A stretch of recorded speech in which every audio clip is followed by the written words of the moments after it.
Bab 1. Pendahuluan. A. Latar belakang sinar matahari memang berguna bagi fotosintesis pada pertumbuhan, namun efek lain dari sinar matahari ini adalah menekan pertumbuhan sel tumbuhan. Hal ini menyebabkan pertumbuhan yang diterpa cahaya matahari akan lebih pendek daripada tumbuhan yang tumbuh di tempat gelap. Peristiwa ini disebut dengan eteolasi. Dampak tanaman akibat eteolasi adalah tanaman tidak dapat dilakukan proses fotosintesis karena karbohidrat tidak terbentuk dan daun pun tanpa klorofil sehingga daun tidak berwarna hijau, melainkan kuning pucat. Kondisi gelap juga memacu produksi hormon auksin. Auksin adalah hormon tumbuh yang banyak ditemukan di sel-sel meristem seperti ujung akar dan ujung batang. Selain itu, enzim riboflavin pada ujung batang menyerap sinar lila matahari. Sinar lila merusak enzim-enzim yang membantu pertumbuhan asam hingga asetat, salah satu jenis auksin. Itulah sebabnya pertumbuhan tanaman eteolasi selalu lebih cepat, tapi batang tidak tegar karena mengandung banyak air. Akibat tidak ada sinar matahari, maka organ perbanyakan pada tanaman lama-lama mengkerut lalu mati karena tidak mendapat sumber pemakanan. Untuk mengetahui ada atau tidaknya pengaruh cahaya pada pertumbuhan dapat dilakukan dengan berbagai percobaan.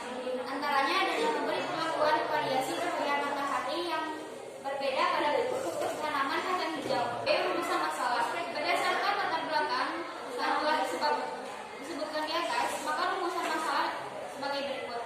1. Adanya pengaruh cahaya terhadap pertumbuhan kacang hijau. 2. Bagaimana perbedaan pertumbuhan pada kacang hijau yang mendapatkan cahaya matahari langsung dan kacang hijau yang tidak mendapat cahaya matahari. C. Tujuan pengamatan atau praktikum. 1. Melakukan penelitian pertumbuhan dan perkembangan tanaman kacang hijau. 2. Mengetahui pertumbuhan dan perkembangan di antara akar, batang, dan daun. 3. Mengetahui faktor-faktor yang mempengaruhi pertumbuhan dan perkembangan tanaman kacang hijau. D. Hipotesis. Perkecambahan pada biji kacang hijau yang diletakkan di tempat gelap akan mengalami kelajuan pertumbuhan yang tinggi dibandingkan perkecambahan kacang hijau yang diletakkan di tempat terang. Dan ada bab 2 yang dasar teori. Poin A. Pertumbuhan dan perkembangan pada tanaman. Pertumbuhan merupakan proses pertambahan, ukuran atau volume, serta jumlah sel secara irreversibel atau tidak dapat kembali ke bentuk semula. Pertumbuhan bersifat kuantitatif yang artinya dapat dinyatakan dengan satuan bagian. Perkembangan merupakan proses menuju kedewasaan yang bersifat kualitatif, yang berarti tidak dapat dinyatakan dalam satu bilangan. Pertumbuhan pada tanaman melalui 4 tahap, yaitu perkecambangan, pertumbuhan primer, pertumbuhan sekunder, dan pertumbuhan terminal. Namun, tidak semua jenis tanaman melalui 4 tahap tersebut. Perkecambangan dimulai dengan masuknya air ke dalam biji dan berakhir masa degenerasi pada biji atau ditandai dengan munculnya akar dan batang pertama kali. Perkecambangan dibedakan menjadi 2, yaitu perkecambangan hypogel dan perkecambangan epigel. Cambangan pigel merupakan pertumbuhan memanjang dari epikotil sehingga menyebabkan pengeluar keluar dan menembus kulit biji yang nantinya akan muncul di atas tanah. Sedangkan kotiledonnya masih tetap berada di tanah.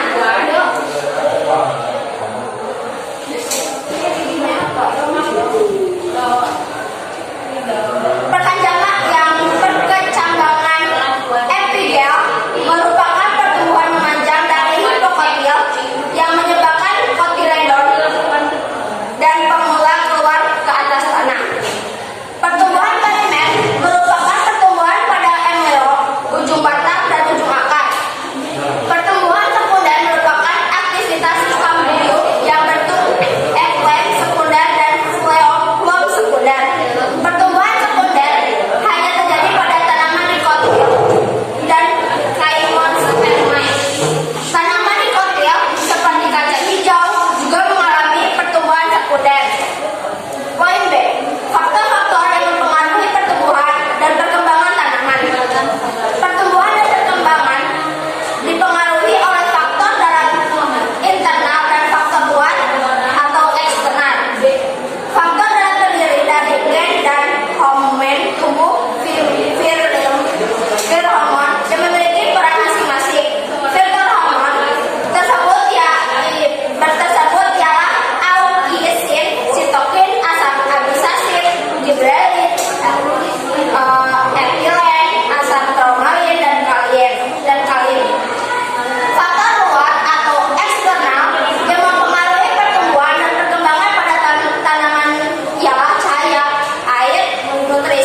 batang hingga ketinggian Aku panjangnya tadi kumpulkan deh. antara 30 sampai 60 cm. Tergantung varietasnya. yang dilakukan Cabangnya yang pink pada bagian utama, dia berbentuk bulat dan berbulu. Warna batang dan cabangnya ada yang hijau dan ada yang biru. Daunnya trifoliate, terdiri dari 3 helaian dan daunnya berseri. Rangkai daunnya cukup panjang, lebih panjang dari daunnya. Warna daunnya hijau muda sampai hijau gelap. Bunga kacang hijau berwarna kuning disusun dalam tandan keluar pada cabang serta batang dan dapat menyerbu hidup. Kacang kolong hijau berbentuk silindris yang panjang antara 6 sampai 15 cm dan biasanya waktu muda kolong berwarna hijau dan setelah tua berwarna hitam atau coklat. Setiap kolong berisi 15 biji. Biji kacang hijau lebih kecil dibanding biji yang lain. Warna bijinya kebanyakan hijau lengkap atau ada yang coklat dan hitam. Tanaman kacang hijau berakar kemudian dengan akar cabang pada permukaan. OIC Agronomi NPK. Poin 1. Suplai nitrogen di dalam tanah merupakan faktor yang sangat penting dalam kaitannya dengan pemeliharaan atau meningkatkan kesuburan tanah. Peranan nitrogen terhadap pertumbuhan tanaman adalah karena senyawa organik di dalam tanaman pada umumnya mengandung N antara lain asam amino, enzim dan bahan lainnya yang menyalurkan energi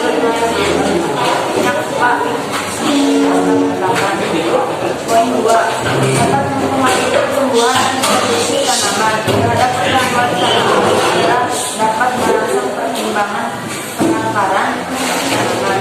Terhadap produksi tanaman, memperbaiki hasil serta berat bahan kering, bobot biji, memperbaiki kualitas hasil serta mempercepat masa pematangan. Sedangkan pengaruhnya terhadap resistensi penyakit dapat dikatakan bahwa P mempunyai resistensi terhadap serangan penyakit terutama campak.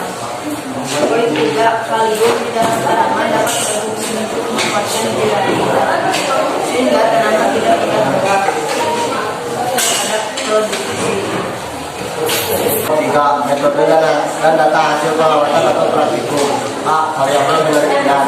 1. Variabel bebas. Variabel bebas merupakan variabel yang mempengaruhi atau yang menjadi sebab terjadinya perubahan atau timbulnya variabel terikat. Variabel bebas dalam percobaan yang kami lakukan adalah banyak sedikitnya intensitas cahaya. 2. Variabel terikat. Variabel terikat merupakan variabel yang dipengaruhi atau yang menjadi akibat. Karena adanya variabel bebas, variabel terikat dalam percobaan yang kami lakukan adalah metodologi kacang hijau dan pertumbuhan kacang hijau. 3. Variabel terkontrol. Variabel terkontrol adalah variabel yang dikendalikan atau dibuat konstan sehingga hubungan variabel bebas dengan variabel terikat dan variabel terikat tidak dipengaruhi oleh faktor luar dan tidak diteliti. Variabel terkontrol digunakan oleh peneliti bila akan melakukan penelitian yang bersifat perbandingan. Variabel terkontrol dalam percobaan yang kami lakukan adalah memperlakukan hal yang sama terhadap objek. Seperti jumlah biji kacang hijau harus sama, jumlah air.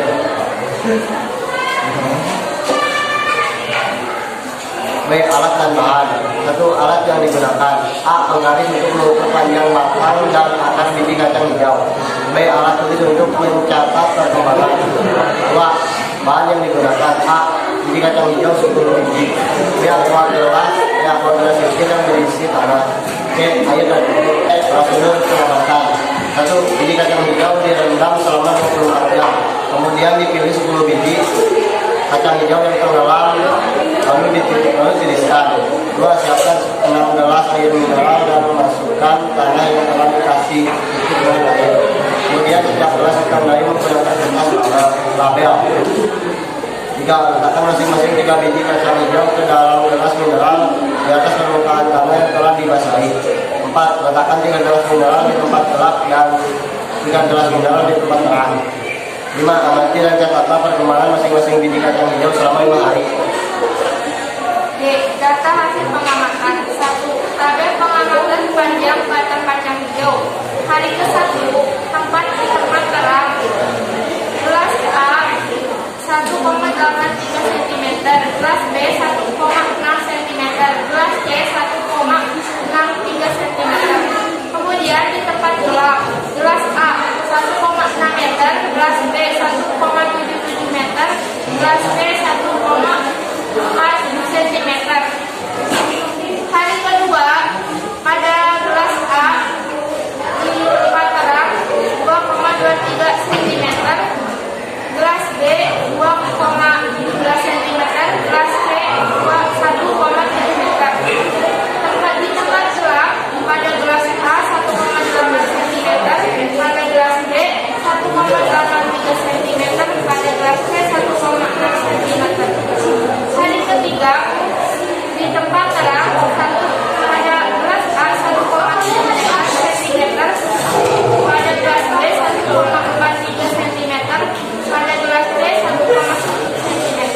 Kemudian di tempat gelap, pada gelas A 1,3 cm, pada gelas B 1,13 cm, pada gelas C 2,15 cm.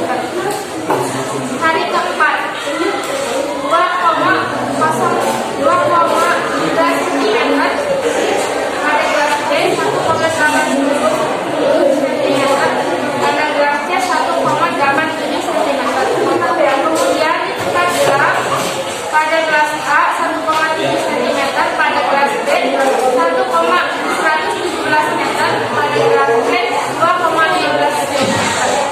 Hari kelima, di tempat terang, pada gelas A 4 cm, pada gelas B 3,33 cm, pada gelas C 4,23 cm. Di tempat gelap, pada gelas A 3,43 cm, pada gelas B 2,33 cm, pada gelas C 4,2 cm. 2. Tabel pengamatan panjang asal pada hijau pada hari ke-1 di tempat terang, gelas A 0,27 cm, gelas kedua 2,23 cm, gelas ketiga 0,27 cm. Pada tempat gelap, pada gelas ke-1 0,2 cm, gelas kedua 0,17 cm, dan pada gelas ketiga 0,17 meter. Hari kedua, di tempat terang, pada gelas 1 0,17 cm, gelas kedua 0,2 cm, gelas ketiga 0, cm. Kemudian pada di tempat terang, gelas 1,5 cm, 0,3 cm, dan gelas ketiga 0,23 meter. Pada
berada di